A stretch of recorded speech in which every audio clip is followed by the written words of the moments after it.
السلام علیکم ورحمۃ اللہ وبرکاتہ۔ بسم اللہ والحمد للہ والصلاة والسلام علی رسول اللہ، اما بعد۔ سنن ابی داود حدیث نمبر 184۔ باب الوضوء من لحوم الابل، اونٹ کا گوشت کھانے سے وضو کا بیان۔ اونٹ کا گوشت کھانے سے وضو ٹوٹ جاتا ہے۔ اونٹ کے علاوہ باقی حلال جانوروں کا گوشت کھانے سے وضو نہیں ٹوٹتا۔ اونٹ کے گوشت میں اونٹ کے تمام اعضاء آ جاتے ہیں، خواہ وہ اوجری ہو، کلیجی ہو، اونٹ کے گوشت کا شوربہ ہو، اونٹ کے گوشت میں سبزی پکی ہو، تو یہ ساری چیزیں آ جاتی ہیں۔ اونٹ کے گوشت کا شوربہ پینے سے بھی وضو ٹوٹ جاتا ہے، اور اونٹ کے گوشت کے اندر کلیجی، اوجری، دل، گردے کھانے سے بھی وضو ٹوٹ جاتا ہے۔ اس پر ہمارے دروس ہیں اسی مسئلے پر، ان میں ہم نے کافی تفصیل بیان کی ہے۔ حدیث نمبر 184، قال حدثنا عثمان بن ابی شیبہ قال حدثنا ابو معاویہ قال حدثنا الأعمش عن عبد الله بن عبد الله الرازي عن عبد الرحمن بن ابی لیلہ عن البراء بن عازب۔ سیدنا براء بن عازب رضی اللہ تعالیٰ عنہ سے روایت ہے، فرماتے ہیں سئل رسول اللہ عن الوضوء من لحوم الابل، رسول اللہ صلی اللہ علیہ وسلم سے اونٹ کے گوشت سے وضو کے بارے میں سوال کیا گیا۔ فقال، تو آپ صلی اللہ علیہ وسلم نے فرمایا توضؤوا منہا، تم اس سے وضو کرو۔ حکم ہے، حکم وجوب کے لیے ہے، اللہ کی قرینہ مل جائے۔ کوئی قرینہ ہمارے پاس نہیں ہے قرآن و حدیث سے جسے ثابت ہو کہ اونٹ کا گوشت کھانے سے وضو نہیں ٹوٹتا۔ یہ واضح نص ہے کہ اونٹ کا گوشت کھانے سے وضو ٹوٹ جاتا ہے اور وضو کرنا فرض ہے۔ وسئل عن لحوم الغنم، اور بکری کے گوشت کے بارے میں سوال کیا گیا۔ آپ علیہ السلام نے فرمایا لا توضؤ منہا، اس سے وضو نہ کرو۔ بکری کا گوشت کھانے سے وضو نہیں ٹوٹتا۔ وسئل عن الصلاۃ فی مبارک الابل، اور اونٹوں کے باڑے میں نماز پڑھنے کے بارے میں سوال کیا گیا۔ فقال، تو آپ صلی اللہ علیہ وسلم نے فرمایا لا تصلوا فی مبارک الابل، اونٹوں کے باڑے میں نماز نہ پڑھا کرو۔ فإنها من الشیاطین، بے شک یہ شیطانوں میں سے ہیں۔ وسئل عن الصلاۃ فی مرابض الغنم، بکریوں کے باڑے میں نماز پڑھنے کے بارے میں سوال کیا گیا۔ فقال، تو آپ صلی اللہ علیہ وسلم نے فرمایا صلوا فیہا فإنها برکہ، اس میں نماز پڑھ لیا کرو، بے شک یہ مبارک ہیں، بکریاں مبارک ہیں۔ پہلی بات، یہ حدیث صحیح ہے الحمدللہ۔ سنن ترمذی 81 نمبر حدیث، ابن ماجہ 494 نمبر حدیث ہے۔ اس حدیث کا شاہد صحیح مسلم میں ہے، صحیح مسلم حدیث نمبر 360۔ اس کی سند میں اعمش انس بیان کر رہے ہیں، اور اعمش کی سماع کی صراحت ثابت ہے الحمدللہ۔ تو یہ حدیث صحیح ہے۔ اس سے ثابت ہوا اونٹ حلال جانور ہے، مگر اس کا گوشت کھانے سے وضو ٹوٹ جاتا ہے، تو ہمیں اتباع قرآن و سنت کا حکم دیا گیا ہے۔ اطیعوا اللہ و اطیعوا الرسول وما اتاکم الرسول فخذوہ وما نہاکم عنہ فانتہوا کے تحت ہم علت کی طرف نہیں جاتے، حکمت کی طرف نہیں جاتے، تو ہمیں سمجھ لگے نہ لگے، بس یہ حدیث صحیح ثابت ہے تو ہم نے یہ حکم لینا ہے۔ اونٹ کا گوشت کھائیں گے تو اس کے بعد نماز پڑھنی ہو تو وضو کریں گے، وضو ٹوٹ جاتا ہے، بات ختم ہوئی۔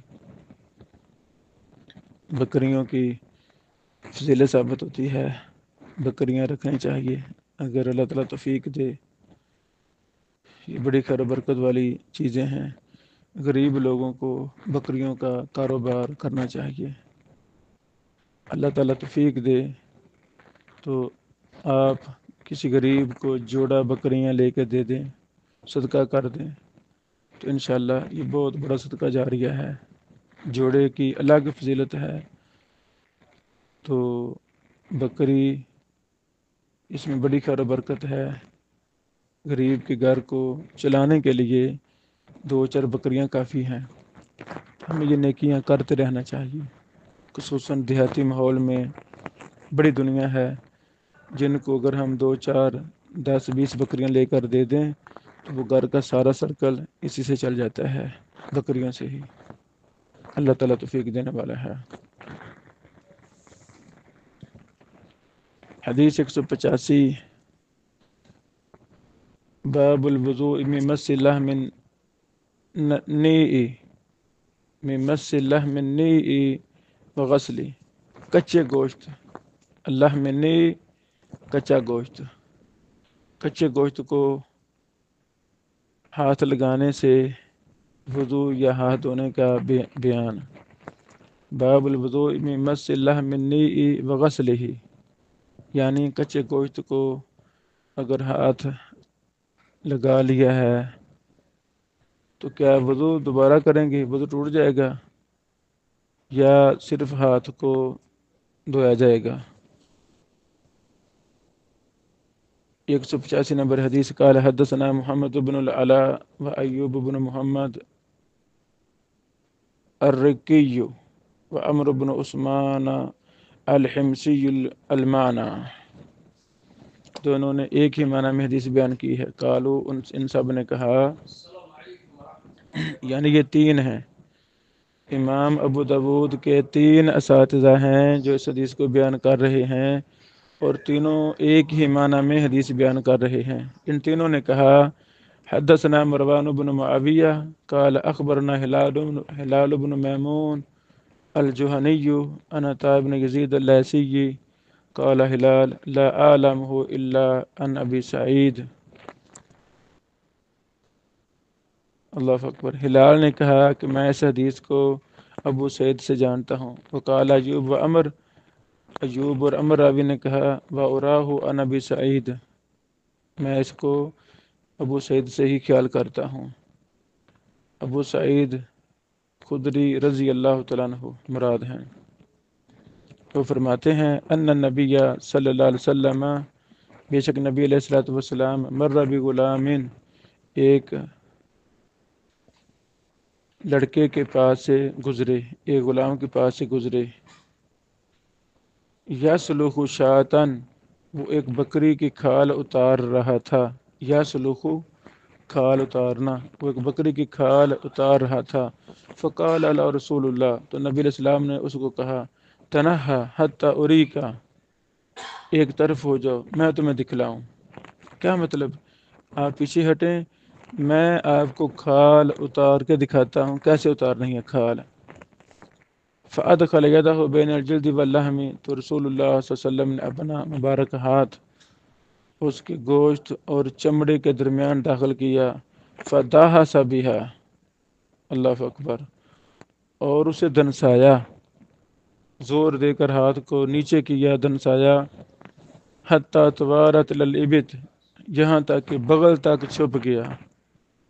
نبی پاک علیہ السلام کا پورا ہاتھ، انگلیوں سے لے کر بغل تک ہاتھ اس بکری کی چمڑی کے اندر چھپ گیا۔ اللہ اکبر۔ ثم مضى، پھر آپ علیہ الصلوۃ والسلام تشریف لے گئے، چلے گئے، صلی للناس، اور لوگوں کو نماز پڑھائی، ولم یتوضا، اور وضو بھی نہیں کیا۔ یہ حدیث واضح دلیل ہے کہ کچے گوشت کو ہاتھ لگ جائے، کچی بکری کی چمڑی کو ہاتھ لگ جائے، ہاتھوں کو خون لگ جائے، جانور کی چمڑی اتاری ہو، تو ان چیزوں سے وضو نہیں ٹوٹتا۔ محض خون لگنے سے بھی وضو نہیں ٹوٹتا۔ یہ بھی ثابت ہوا، یہ جو چمڑی اتارتے وقت یا ذبح کرتے وقت جو خون ہاتھوں کو کپڑوں کو لگ جاتا ہے، اس سے وضو نہیں ٹوٹتا۔ یہ بھی ثابت ہوا یہ خون پاک ہے، ناپاک نہیں ہے۔ بعض قصائی ہمارے بھائی وہ کہہ دیتے ہیں جی ہم نماز اس لیے نہیں پڑھتے کیونکہ ہم نپاک ہی رہتے ہیں، خون لگا رہتا ہے. حالانکہ ایسی کوئی دلیل نہیں ہے قرآن و حدیث میں کہ حلال جانور کے گردن سے جو خون نکلتا ہے یا گوشت سے یا چمڑی اتارتے وقت جو ہمیں لگ جاتا ہے وہ ناپاک نہیں ہے، ناپاک نہیں ہے. ناپاک ہونے کی کوئی دلیل قرآن و حدیث میں نہیں ہے. اللہ اکبر. اس حدیث سے یہ بھی ثابت ہوگا یہ چھوٹے موٹے کام ہمیں سیکھنے چاہیے. چمڑی اتارنے کا طریقہ، جانور کو ذبح کرنے کا طریقہ، یہ ہمارے گھروں میں چیزیں عام استعمال میں ہوتی ہیں، عام ہم کرتے رہتے ہیں قربانی وغیرہ کے موقع پہ. تو ہمیں یہ خود کام کرنے چاہیے اپنے ہاتھ سے. ذبح کرنے کی دعائیں ہمیں سیکھنی چاہیے. اللہ اکبر. زاد عمر فی حدیثی، عمر بن عثمان نے اپنی حدیث میں یہ اضافہ کیا ہے، یعنی لم یمس ماء، آپ نے پانی کو نہیں چھوا. وقال، اور کہا، ان ہلال بن میمون الرملی، اور انہوں نے ہلال بن میمون جوہنی کی بجائے ہلال بن میمون رملی کہا. یعنی امام ابو داؤد رحمہ اللہ راویوں کا فرق واضح کر رہے ہیں. اس کے بعد فرماتے ہیں قال ابو داؤد رواہ عبد الواحد بن زیاد و ابو معاویہ عن ہلال عن عطاء عن النبی صلی اللہ علیہ وسلم مرسلا ولم یذکر ابا سعید، کہ اس حدیث کو عبد الواحد بن زیاد اور ابو معاویہ نے ہلال سے، اس نے عطاء سے، اس نے نبی علیہ الصلوۃ والسلام سے مرسل بیان کیا ہے. ان دونوں نے، عبد الواحد اور ابو معاویہ نے، ابو سعید کا ذکر نہیں کیا.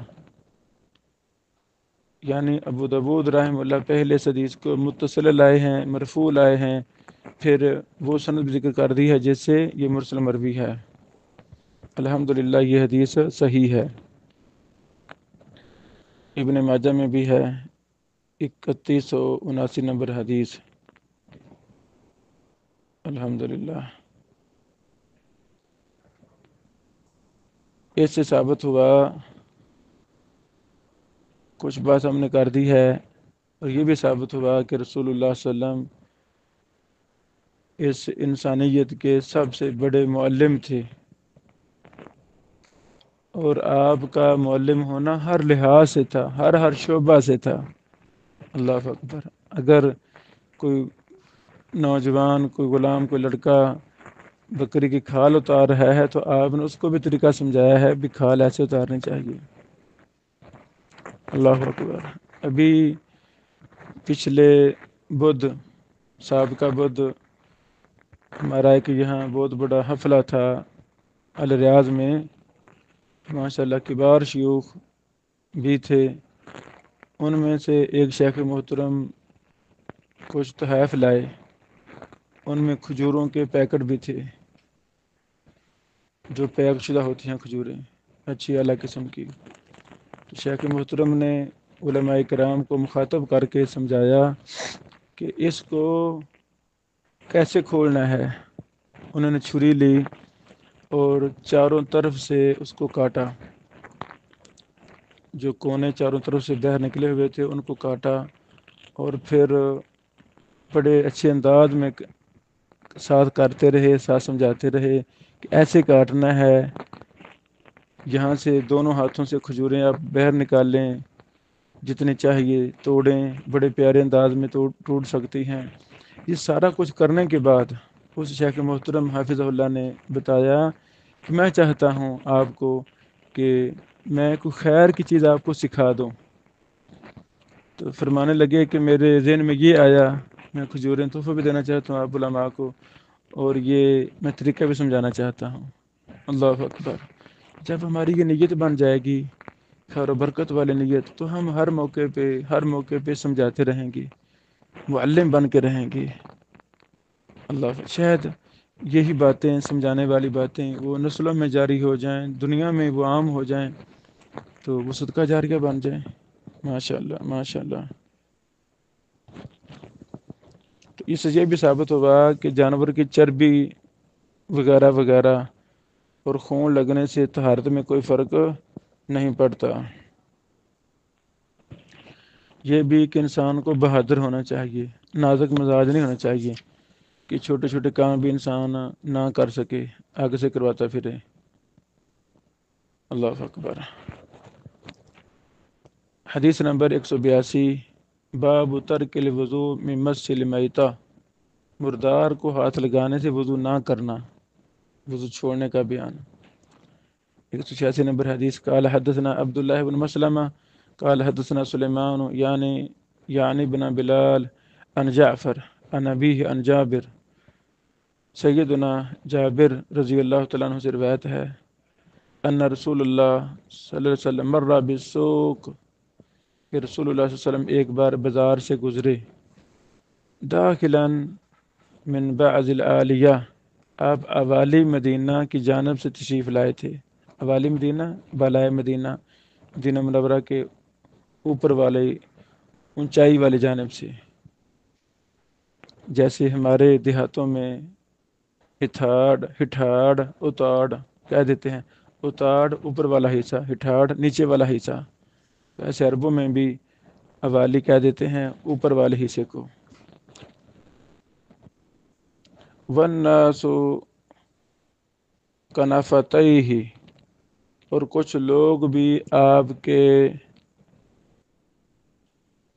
آپ کے پاس دائیں اور بائیں تھے، کچھ لوگ بھی۔ فمر بجدی اشق میت فتناولہ فاخذ باذنہ ثم قال، آپ کا گزر بکری کے ایک چھوٹے کان والے مردہ بچے کے پاس سے ہوا۔ اللہ اکبر۔ یعنی چھوٹے کان والے بکری کے بچے سے جو مردہ تھا اس سے گزر ہوا، آپ علیہ السلام نے اس کو کان سے پکڑا، پھر فرمایا ایکم یحب ان ھذا لہ، تم میں سے کس کا جی چاہتا ہے کہ یہ قبول کر لے، یہ جانور جو مرا پڑا ہے یہ قبول کر لے۔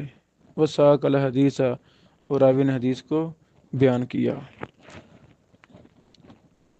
کئی باتیں ہیں۔ پہلی بات کہ یہ حدیث مختصر ہے، اور صحیح مسلم میں یہ حدیث مکمل ہے، اس کی اصل صحیح مسلم میں ہے۔ صحیح مسلم حدیث نمبر 2957 ہے۔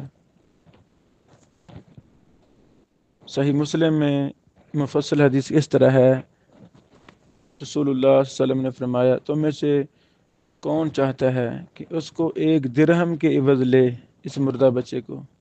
صحابہ نے کہا ہم تو اسے نہیں لینا چاہتے، اور اس کا ہم کریں گے بھی کیا؟ تو اس موقع پہ نبی علیہ الصلوۃ والسلام نے فرمایا، کیا تم اسے بلا قیمت لینا پسند کرو گے؟ بغیر پیسوں کے ویسے لے لو۔ کہنے لگے اللہ کی قسم، اگر کہ زندہ بھی ہوتا تو عیب دار تھا، اس کے کان ہی چھوٹے چھوٹے ہیں، اور اب تو یہ ویسے ہی مردار ہے۔ تو آپ صلی اللہ علیہ وسلم نے فرمایا، اللہ کی قسم، دنیا اللہ کے ہاں اس سے بھی زیادہ حقیر ہے۔ اللہ اکبر، جتنا تم اس کو حقیر جان رہے ہو۔ صحیح مسلم حدیث نمبر 2957۔ اس سے ثابت ہوا بعض مختصر احادیث کو مفصل متن کے ساتھ پڑھنا چاہیے، پھر لکھنا چاہیے، بیان کرنا چاہیے، تاکہ اصل مسئلہ، اصل واقعہ واضح ہو جائے۔ جب ہم نے ابو داؤد کی حدیث کا مطالعہ کیا تو اس میں تو کافی چیزیں واضح نہیں ہیں، مختصر واقعہ ہے، تو یہی حدیث صحیح مسلم میں ہے۔ جب ہم نے صحیح مسلم سے مطالعہ کیا تو ساری باتیں واضح ہو گئیں۔ اس سے ثابت ہوا اگر کوئی موقع ہو انسان مثال دے کر سمجھا سکے تو وہ اس کا اہتمام کرنا چاہیے، استاد کو ایز معلم ان چیزوں کا خیال رکھنا چاہیے۔ تو اس موقع پہ نبی پاک علیہ الصلوۃ والسلام نے مثال دے کر سمجھایا ہے، اس سے اچھی طرح چیزیں یاد ہو جاتی ہیں۔ یہ بھی ثابت ہوا کہ مردار کو ہاتھ لگانے سے وضو نہیں ٹوٹتا۔ اللہ اکبر، اللہ اکبر۔ اللہ ان محدثین کی قبروں پہ کروڑ رحمت نازل فرمائے، جنہوں نے احادیث سے استنباط، استخراج کیا، ابواب کی شکل میں، شرح کی شکل میں، اور حق ادا کر دیا۔ الحمدللہ۔ سنن ابی داؤد حدیث نمبر 187، باب فی ترک الوضوء مما مست النار، آگ پر پکی چیز کے استعمال سے وضو نہ کرنے کا بیان۔ یعنی سالن آگ پر ہی پکتا ہے، دودھ گرم آگ پر ہوتا ہے، روٹی آگ پر پکتی ہے، آگ پر پکی چیز سے کھانے سے وضو نہیں ٹوٹتا۔ یہی مسئلہ ہے، یہی حق اور سچ مسئلہ ہے۔ حدیث نمبر 187، قال حدثنا عبداللہ بن مسلمہ قال حدثنا مالک عن زید بن اسلم عن عطاء بن یسار عن ابن عباس ان رسول اللہ صلی اللہ علیہ وسلم اکل کاتف شاۃ، رسول اللہ صلی اللہ علیہ وسلم نے بکری کا گوشت کھایا۔ کاتف کہتے ہیں کندھے کو، دستی، شانہ، بکری کے دستی کو، شانے کو کھایا، کندھے کو کھایا۔ ثم صلی، پھر آپ نے نماز پڑھی، ولم یتوضأ، اور وضو نہیں کیا۔ الحمدللہ۔ یہ حدیث 187 نمبر، یہ صحیح مسلم کی ہے۔ صحیح مسلم اور صحیح بخاری دونوں کی ہے۔ صحیح مسلم 354 نمبر حدیث ہے، صحیح بخاری 207 نمبر حدیث ہے۔ الحمدللہ۔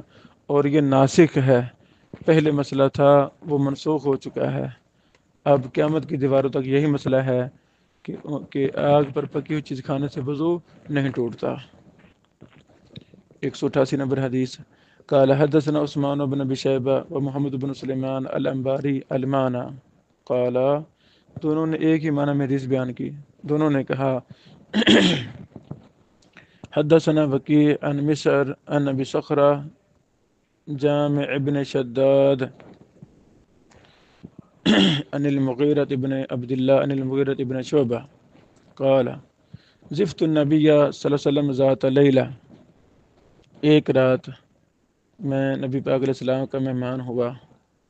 فأمر بجنب فشویہ، آپ نے بکری کے پہلو کے بارے میں فرمایا تو وہ بونا گیا، بکری کا پہلو بونا گیا، کولوں پر آگ پر رکھ کے بونا گیا، ماشاء اللہ۔ فشویہ، اس کو بونا گیا، جیسے عرب کھانے کھاتے ہیں، جانوروں کو آگ پر بھون کر، جانوروں کے گوشت کو آگ پر بھون کر کھاتے ہیں، مندی کھاتے ہیں، تو یہ اسی کی طرف اشارہ ہے۔ اللہ تعالیٰ توفیق دے تو یہ چیزیں کھانی چاہیے تاکہ صحت اور جسم کے اندر قوت اور طاقت جتنے زیادہ ہوگی انشاءاللہ ہم اتنا زیادہ کام کریں گے۔ میں نے شیخ الحدیث حافظ عبدالسلام بن محمد بٹوی رحمہ اللہ رحمۃ واسعہ سے زندگی میں ایک ہی ملاقات کی ہے۔ ویسے تو ایک جلسہ میں بھی سلام لیا تھا، مجھے یاد ہے، لیکن ان کے پاس بیٹھا، ان سے کچھ سوالات کیے، اہم وہ شرح بخاری لکھ رہے تھے، تو میں نے ان سے منہج پوچھا، دیکھا، شائع ہونے سے پہلے دیکھی شرح بخاری شیخ صاحب رحمہ اللہ کی، پھر پہلی جلد وہ شیخ صاحب نے مجھے بھجوائی بھی، پرنٹ نکلوا کے کہ آپ اس کو پڑھیں، میں نے وہ پڑھی پہلی جلد شائع ہونے سے پہلے۔ تو ان تفصیلی میٹنگ ایک ہی بار ہوئی۔ اللہ اکبر، اللہ اکبر۔ اس دوران میں نے پوچھا شیخ محترم سے، شیخ محترم میں تھک جاتا ہوں، یعنی تھکاوٹ ہو جاتی ہے کافی زیادہ، اس کا حل کیا ہے؟ تو اس موقع پہ شیخ عبدالسلام بن محمد بٹوی رحمہ اللہ رحمۃ واسعہ نے مجھے کہا کہ آپ بکرے کا گوشت کھایا کریں۔ تو میں نے کہا جی وہ تو مہنگا بہت ہے۔ فرمانے لگے برائلر کھا لیتے ہیں، میں کبھی کبھی کھا لیتے ہیں۔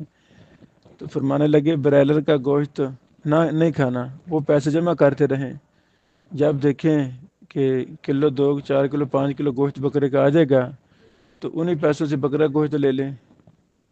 اور ساتھ ہنس دیے، کہتے میں نے آپ کو بکرے گوشت بھی بتا دیا ہے اور حل بھی بتا دیا ہے، ماشاءاللہ۔ اور فرمانے لگے کہ میرے نظر میں 2 ہی چیزیں طاقتور ہیں، ایک بکرے کا گوشت، دوسرا گندم کی روٹی۔ فرمانے لگے کہ یہ چیزیں استعمال میں رکھیں، روٹی تو کھاتے ہی ہیں، بکرے کا گوشت کھایا کریں ہفتے بعد، مہینے بعد ضرور۔ اللہ تعالیٰ شیخ صاحب کی قبر کو نور سے منور فرمائے۔ وہ بڑے متقی، بڑے پختہ علم و عمل تقوی کے پہاڑ تھے۔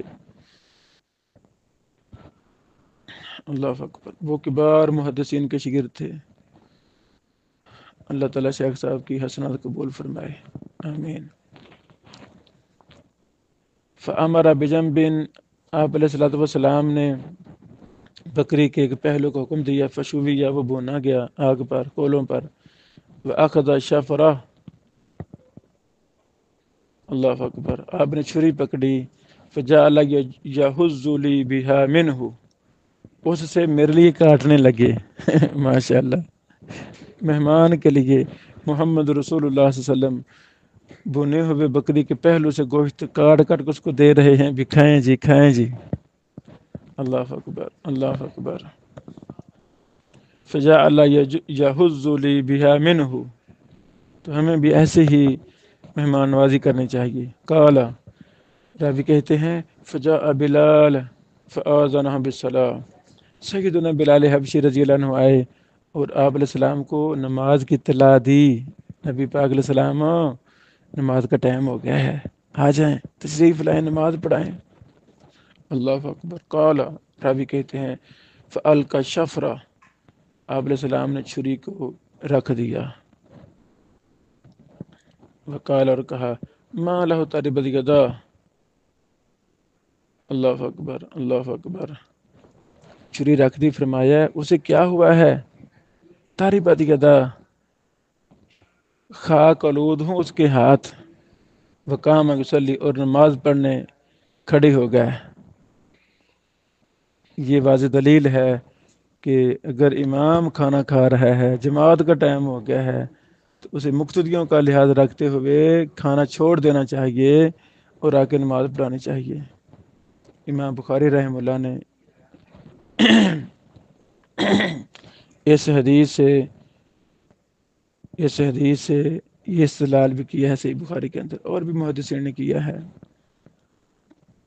اللہ اکبر۔ ہاں، کوئی مقتدی اگر کھانا کھا رہا ہو، بھوک زیادہ لگی ہو، ادھر سے جماعت کا ٹائم ہو جائے، جماعت شروع ہو جائے، تو وہ کھانا کھا لے پھر نماز پڑھ لے، لیکن امام اس سے مستثنیٰ ہے۔ امام کو جا کے نماز پڑھانی چاہیے تاکہ فتنہ فساد کھڑا نہ ہو۔ زاد الانباری، انباری نے یہ زیادہ کیا ہے، وکان شاربی وفاء فقصہ لی علی سواکن، کہ سفاری نے مزید، انباری نے یہ مزید بیان کیا ہے اور کہا کہ میری یعنی مغیرہ کی مونچھیں لمبی تھیں، فقصہ لی علی سواکن، تو آپ علیہ السلام نے مسواک رکھ کے اوپر سے کاٹ دی۔ وقال، یا کہا اقصہ لک علی سواک، میں آپ کی مونچھیں مسواک رکھ کر کاٹ دیتا ہوں۔ اللہ اکبر، اللہ اکبر، ماشاء اللہ۔ یہ 188 نمبر حدیث، یہ سنن ترمذی میں ہے، حدیث نمبر 165، اور یہ حدیث صحیح ہے، الحمدللہ علی ذالک۔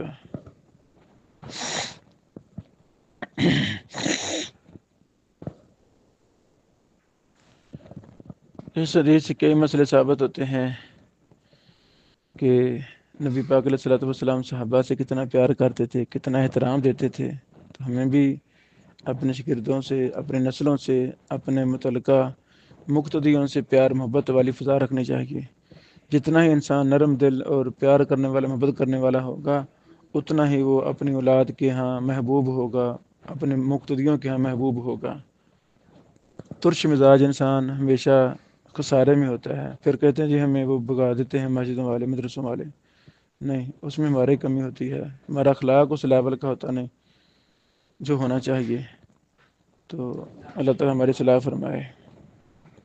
مونچھیں چھوٹی چھوٹی ہونی چاہیے، بڑے کو حق حاصل ہے، استاد کو حق حاصل ہے، اگر کسی کی مونچھیں زیادہ بڑی ہیں، لمبی ہیں، تو وہ نہیں کاٹ سکتا ہے، کوئی مسئلہ نہیں ہے۔